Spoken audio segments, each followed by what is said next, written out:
Les microbes, pour moi, c'est maladie, une infection. Alors, je crois qu'il y en a des bons, des moins bons, de ceux qui sont nécessaires et de ceux qui font un peu le chenille. J'ai pas trop l'impression qu'ils servent à quelque chose, les microbes, quand j'entends. Servir, je sais pas, mais en tout cas, ça me fait penser à des maladies, des invasions, des bactéries, je sais pas, ou quelque chose qu'on maîtrise pas, mais qui fait partie de la vie et l'environnement au quotidien. Alors, il y a des très bons microbes et il y a des mauvais microbes.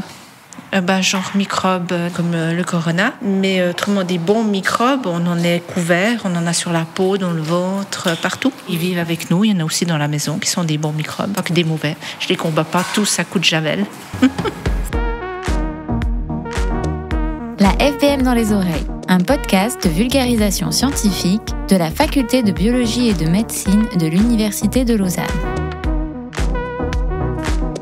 Coucou, je suis Clara Soucoupe de l'unité de communication de la Faculté de biologie et de médecine de l'UNIL, la FPM.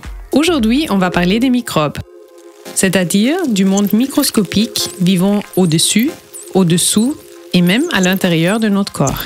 Les scientifiques préfèrent les appeler micro-organismes. Il en existe des centaines de milliers qui colonisent notre peau, notre intestin et nos muqueuses, mais aussi le sol sur lequel nous marchons, l'air que nous respirons et l'eau que nous buvons ou dans laquelle nous plongeons quand il fait chaud. La chaleur nous amène dans le vif du sujet, le changement climatique et son impact sur les microbes. Et vice-versa. Donc, comment les microbes peuvent être parfois victimes, parfois coupables et parfois même agir comme sauveurs dans la catastrophe climatique. Mais on y reviendra. Les liens entre microbes et climat ont capté mon attention lors d'une visite de l'exposition intitulée Invisible, présentée au Musée de la Main à Lausanne. Honnêtement, je n'étais pas du tout consciente de cette interaction. Mais si on considère la simple échelle de présence des microbes sur notre planète, ça paraît assez logique. On parle bien de 10 puissance 21 milliards de bactéries sur Terre contre 8 milliards d'humains. Une différence difficile à visualiser, non? Imaginez le Stade de France, au complet. Maintenant, imaginez plus d'1 million de milliards de stades. En gros, c'est ça la différence. Et attention, il s'agit d'une estimation, car impossible de tous les compter. 1, 2, 3, 1966, 1000 millions, 2000 milliards, 103. De plus, les microbes, ce ne sont pas seulement des bactéries, mais tous les êtres vivants microscopiques, c'est-à-dire trop petits pour être vus à l'œil nu. Par exemple, les levures, les archées, les protistes et les virus. Pour en apprendre plus sur ce monde caché et en même temps omniprésent, je suis allée rencontrer 2 spécialistes au sein de la FPM.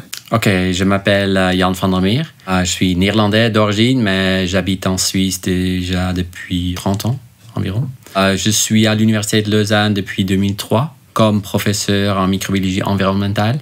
Et depuis 2020, je dirige un projet qui s'appelle Pôle de recherche nationale en microbiome. Je m'appelle Lucie Malard, donc je suis postdoc à l'Université de Lausanne, dans le groupe d'Antoine Guisan, et je travaille sur les micro-organismes du sol dans les Alpes. Et donc avant ça, j'ai fait mon doctorat en Angleterre à Northumbria University, où j'ai travaillé sur les micro-organismes du sol en Arctique et en Antarctique. Tous les 2 sont des spécialistes des changements chez les microbes environnementaux lorsque les conditions de leur habitat évoluent. Ces changements peuvent se passer à l'échelle de l'individu, c'est-à-dire des cellules individuelles qui adaptent leur comportement en modifiant leur matière génétique, mais aussi à l'échelle collective. Autrement dit, une communauté de microbes réagit dans son ensemble et les proportions de différentes espèces changent parce que certaines n'arrivent plus à survivre dans ces nouvelles conditions.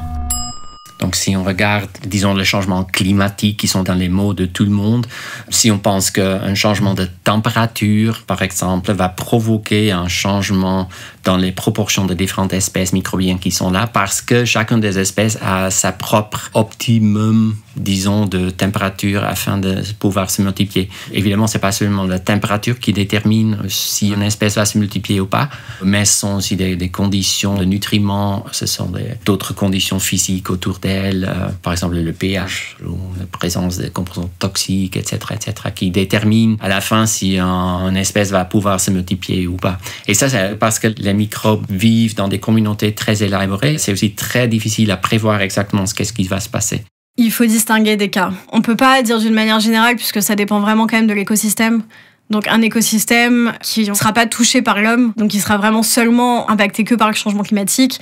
On va avoir des changements dans la biodiversité, on va avoir des changements dans les fonctions. Mais par contre, si en plus on rajoute l'effet de l'homme sur ces écosystèmes, et je pense notamment à l'agriculture, généralement ces changements ils vont être beaucoup plus prononcés. Et après, ces changements peuvent être bénéfiques ou pas. Ça va vraiment dépendre des écosystèmes, donc c'est dur de faire une généralité pour le monde entier, surtout au niveau des sols ou même de l'eau.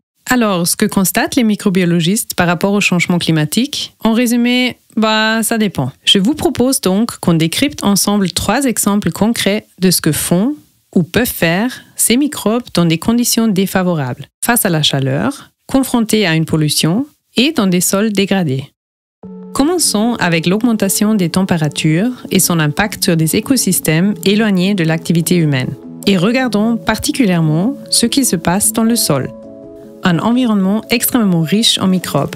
Dans un seul gramme de terre, on en trouve plus d'1 milliard appartenant à environ 10 000 espèces différentes. Enfin, c'est énorme en fait, la quantité de micro-organismes est énorme dans 1 gramme de terre. Et ce qu'on a observé, c'est que on soit dans des forêts tropicales ou en Arctique, on retrouve ces quantités astronomiques de micro-organismes de toute façon. Donc le froid ou la chaleur ou les températures extrêmes, ça ne leur pose pas de problème en fait pour être là quand même en nombre. Ça veut dire que le sol en Antarctique est plus ou moins le même que dans la jungle au Brésil? Oui, il y a énormément d'overlap de microbes qui vivent dans les sols de manière globale. On en retrouve beaucoup, un peu les mêmes partout.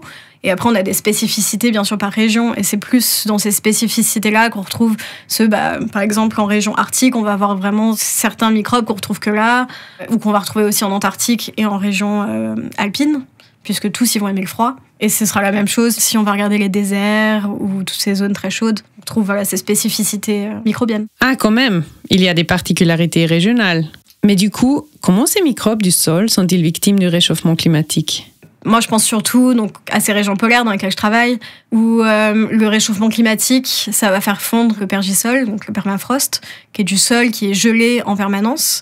Et chaque été, il y a une petite couche de quelques centimètres jusqu'à 1-2 mètres qui se dégèle.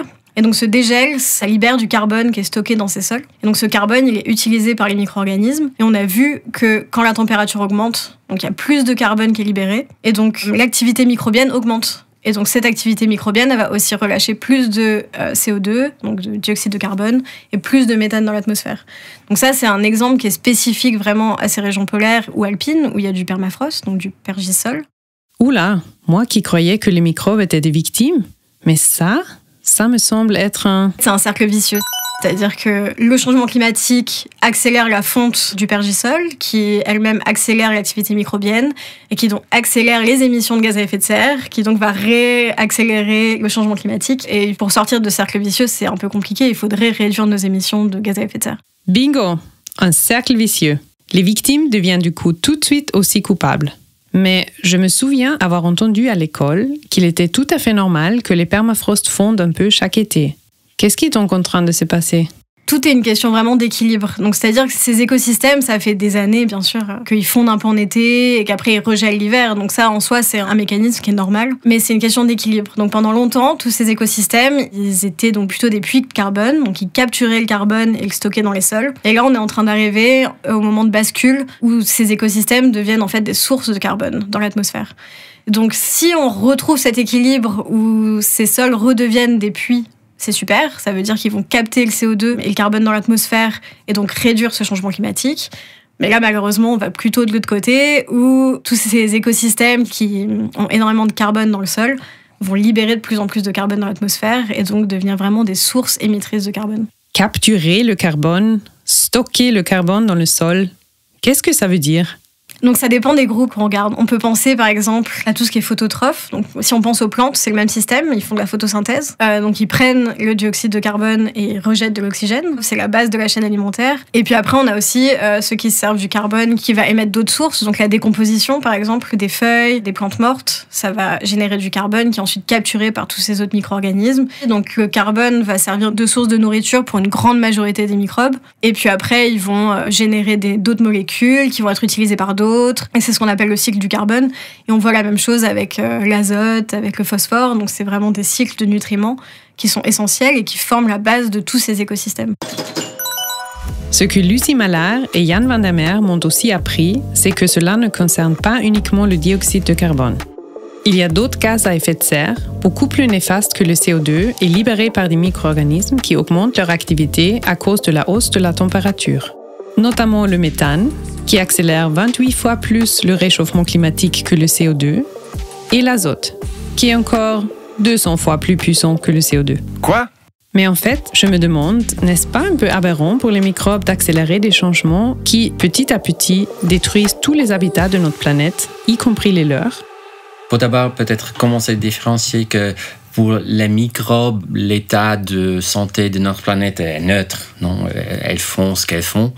Elles s'adaptent à fur et à mesure des conditions qui sont autour d'elles. Et par leurs activités, elles changent cet environnement autour d'elles. C'est ça. Le mode de vie des microbes, en réalité, c'est relativement simple. Il y a la question d'énergie qui compte beaucoup. Et ensuite, il y a leurs conditions de vie qui vont sélectionner quel type d'organisme qu'on va trouver. Et puis, il y a l'aspect de leur adaptation qui permettent à certaines de survivre des changements de conditions et de peut-être rapidement coloniser aussi des environnements qui sont sous-changeants. Et ça, c'est très difficile à prévoir. Mais les gens sont toujours surpris aussi quand on dit que la quête de microbes ou de bactéries, c'est simplement de se diviser en deux. Et c'est ça qui compte pour eux. Donc, c'est ça leur but. Leur but, c'est pas de sauver la planète. Je m'en fiche.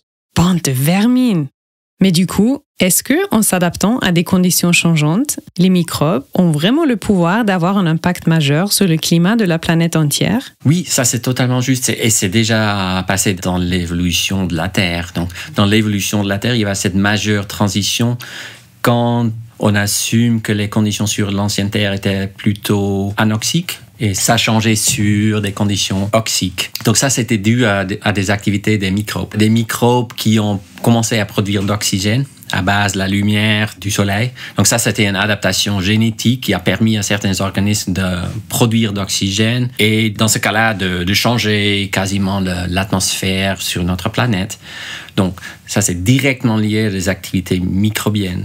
Et on peut imaginer que cette sorte des activités va aussi changer dans une certaine direction en ce moment-là, mais c'est très difficile de savoir exactement dans quelle direction. Ce qui me frappe dans mes conversations avec Lucie Mallard et Jan van der Meer, c'est qu'il semble être extrêmement difficile pour les microbiologistes de quantifier les changements en cours et encore plus compliqué de prévoir ce qui va se passer. Il n'y a pas d'études, dans ma connaissance, qui ont pu montrer qu'il y a un changement dans l'activité des différents microbes qui existent normalement dans le sol, qui a déjà pu être lié à un changement climatique, par exemple.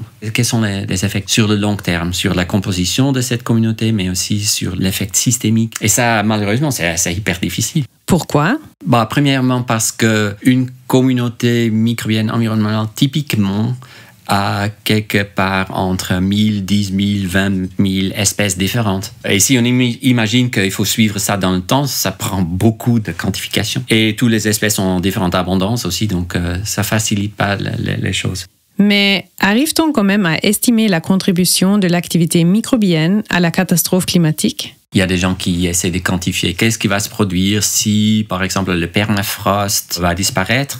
Ça va amener probablement d'abord à une activité très forte des flux de méthane parce que les sols sont saturés. Donc, si on change une condition de température plutôt congelée, très peu d'activité microbienne à quelque chose où c'est inondé par de l'eau, mais la température maintenant sont favorables pour une certaine activité microbienne, ça pourrait émettre fortement du méthane, par exemple, qui est en cause d'alarme parce qu'il y a quand même des très grandes zones de permafrost encore sur la Terre. Donc, probablement, ce sont des contributions qui sont à chiffrer.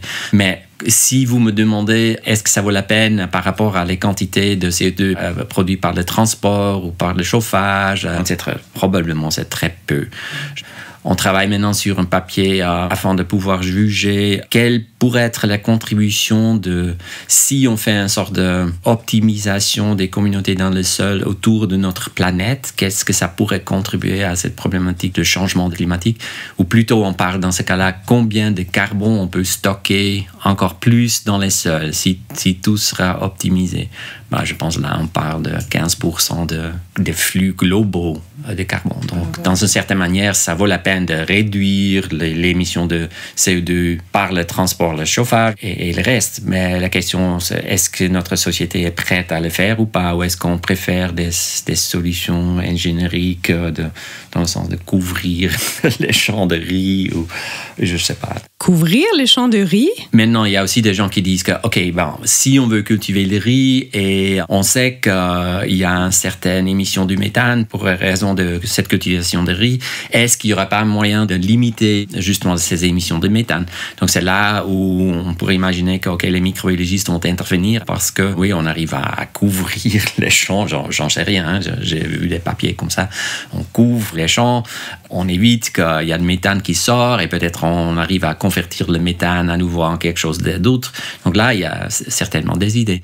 Attendez, mais là, on ne parle plus d'une activité microbienne qui change à cause du réchauffement climatique. On parle d'une activité microbienne qui se modifie à cause d'une action directe humaine. Alors, qu'est-ce que la culture du riz a à voir avec les microbes, le méthane et le réchauffement climatique? Les endroits où on cultive le riz, le sol est saturé parce que pour le riz, c'est favorable si c'est plus ou moins saturé de l'eau. Mais ça amène à des microbes qui ne respirent pas de l'oxygène parce qu'il n'y a pas assez d'oxygène à disposition. Donc, ça amène à enrichir des microbes qui sont dits anoxiques, anaérobiques, et même à des microbes qui produisent le méthane. Et donc, ça amène à un certain afflux de méthane de cette zone qui sont inondées pour cultiver les riz. Les gens se posent des questions autour de combien de méthane est-ce qu'il a vraiment sorti de cette champ de cultivation par rapport à des sols aérobiques. Donc aussi là, c'est une conséquence à un certain mode de cultivation des plantes qu'on a choisies comme société qui amène à un enrichissement de certaines bactéries qui, parce qu'elles sont dans ces conditions-là, qui produisent du méthane que nous considérons comme un gaz à effet de serre encore plus prononçant que le CO2. Ah bah voilà.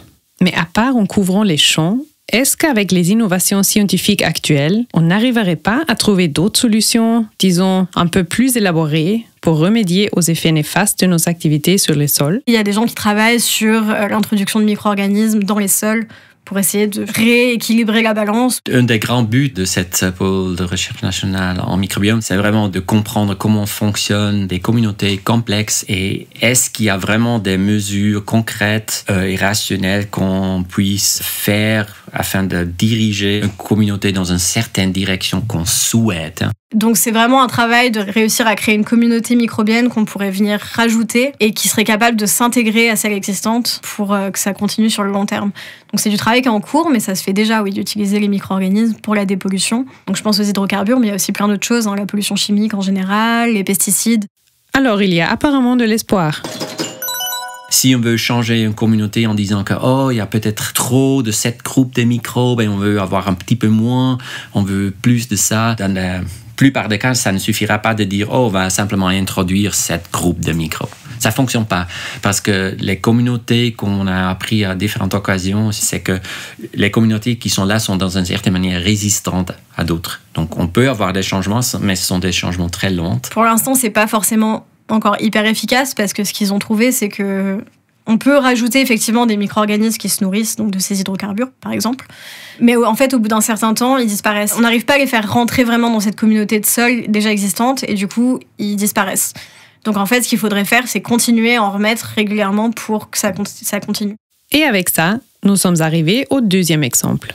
Des sols pollués, par exemple par des hydrocarbures, les composants du pétrole. Des polluants déversés par les navires. En Arctique et Antarctique, beaucoup de sols en sont contaminés, ce qui a causé un changement radical dans la communauté microbienne. Il y a des microbes qui ont disparu car ils n'arrivaient pas à digérer ces composants toxiques. Mais d'autres, capables de transformer ces molécules, ont émergé. Ceci contribue donc de manière naturelle à la dépollution du sol et au rétablissement de l'équilibre dans la communauté. Mais c'est quelque chose qui prend énormément de temps. Les scientifiques ont découvert que même 30 ans après qu'une contamination se soit produite, on retrouve encore les effets sur la communauté microbienne. En même temps, ce désir de revenir au stade initial après une perturbation est aussi la principale raison pour laquelle c'est difficile de manipuler une communauté microbienne par le biais d'ingénierie microbiologique. Cela nous amène au troisième exemple, les sols dégradés, où les microbes pourraient en fait jouer le rôle de sauveur.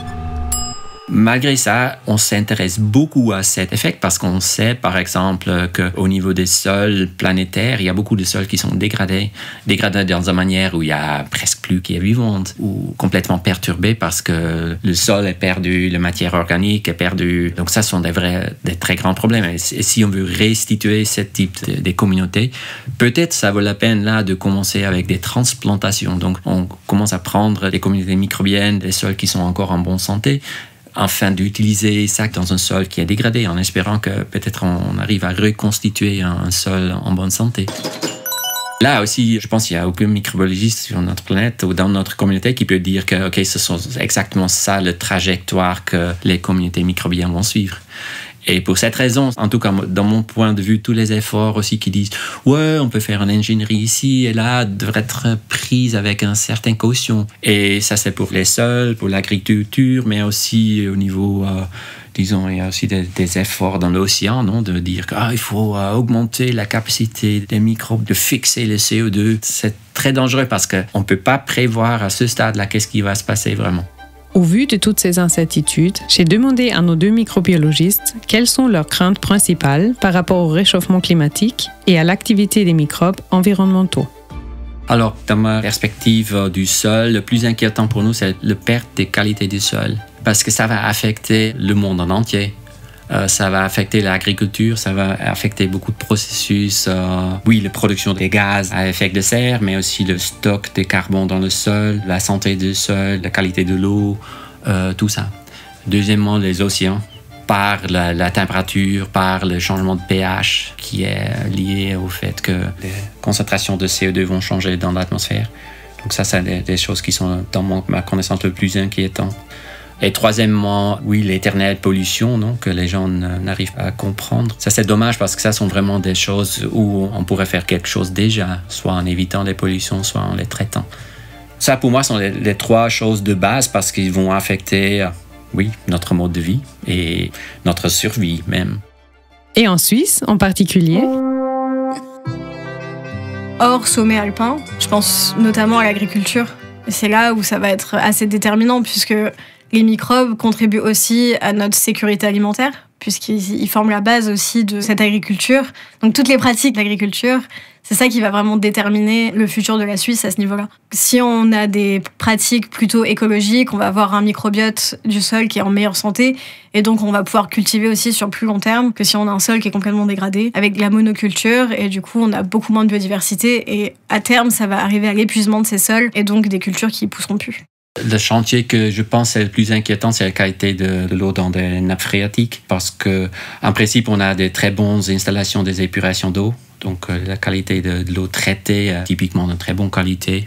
Mais le plus inquiétant, c'est vraiment, dans ma connaissance, dans des cas où on continue à systématiquement utiliser des pesticides, fongicides, herbicides, pour des raisons qui sont très claires. Ce sont des choix que les gens font. Mais là, il faut s'inquiéter parce que tous ces produits, dans une manière ou d'autre, vont, dans le meilleur des cas, être partiellement dégradés, mais ensuite, on le retrouve quelque part dans les nappes phréatiques et ça va rebondir sur nous parce que, on n'arrive pas à le traiter, tout ça, parce que ça coûterait trop cher. Partant du sol vers le haut, Lucie Mallard me rappelle qu'il y a également d'autres communautés microbiennes dans l'environnement, notamment dans l'air. Donc c'est vrai que les communautés qu'on trouve dans l'air, elles sont différentes forcément de ce qu'on trouve ailleurs. Les micro-organismes qui vivent dans l'atmosphère, ils contribuent à la formation des nuages. Ils font la nucléation de la glace, donc ça contribue à cette formation des nuages et du coup ça contribue au climat. Puisque s'il y a plus de nuages, on est sur un climat qui va être plus clément. S'il y a moins de nuages, il va faire plus chaud. Du coup, ça a aussi un rôle dans le climat et donc d'essayer de comprendre ces communautés. Mais ici, on est vraiment beaucoup plus au début, puisque faire des communautés de l'atmosphère, c'est quand même très récent. Du coup, on est encore au stade de caractériser vraiment qu'est-ce qu'on trouve dans l'atmosphère, est-ce qu'ils y vivent, est-ce qu'ils sont actifs, tous ces micro-organismes qu'on trouve dedans.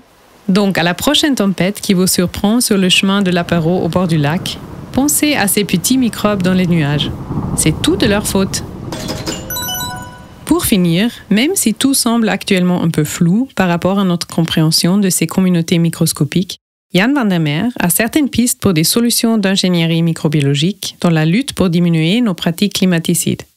Mais il y a d'autres choses qui, pour les microbiologistes, sont très réalistes en disant que, OK, si on a vraiment un problème avec le méthane, CO2, trucs là, aussi des industries, pourquoi pas gérer certains processus juste dans des réacteurs? Des réacteurs? Non, pas cela. Là, on parle des cuves de fermentation. Parce que les réacteurs sont quelque chose où on arrive à contrôler le processus extrêmement bien. Donc ça veut dire, même dans la production des nutritions, il y a des microbiologistes qui disent qu'il faut commencer en utilisant mieux les processus microbiologiques et peut-être éviter les pertes dans la production agriculture normale. Il y a même des gens qui disent qu'il faut produire du lait avec des microbes. Alors, c'est visiblement pas par manque d'idées que les microbiologistes ont encore du mal à développer des stratégies novatrices, mais aussi faisables. Ce que Jan van der Meer vient de nous expliquer, c'est qu'en tirant profit de la capacité des microbes de transformer beaucoup de molécules différentes, on pourrait produire davantage d'aliments en laboratoire. Et cela pourrait nous aider à nourrir la planète sur le long terme. Dans tous les cas, en attendant de pouvoir acheter une brique de lait fabriquée en cuve, je continuerai de prendre le vélo et laisserai ma voiture au garage.